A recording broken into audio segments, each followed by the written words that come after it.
এই প্রথম নারায়ণগঞ্জে সিদ্ধিগঞ্জে শীতলক্ষ্যা নদীর পাড়ে এই প্রথম কোনো লঞ্চ দেখলাম। এর আগে পরে আর কোনো সময় আমার লাইফে আমি আর কোনো সময় লঞ্চ দেখি নাই। সবসময় এদিক দিয়ে জাহাজ আর ট্রলার চলাচল করে, কিন্তু কোনো সময় দেখি নাই লঞ্চ। হঠাৎ লঞ্চ দেখতে পেলাম আর কি। সকালবেলা আসছিলাম এই জায়গায় রৌদ্র পোহানোর জন্য।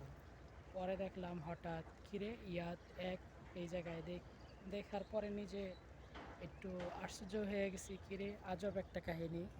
পরে জিজ্ঞেস করে জানতে পারলাম আর কি এটা রিজার্ভ করা হয়েছে ইলিশা যাওয়ার জন্য। নিজে পুরো অবাক হয়ে গেছে আর কি। এই জায়গায় সচরাচর লঞ্চ আসে না আর কি। এদিক দিয়ে জাহাজ আর মালবাহী জাহাজ এইগুলা চলাচল করে সবসময়। লঞ্চ কোনো সময় আসে না, এটাই আর কি।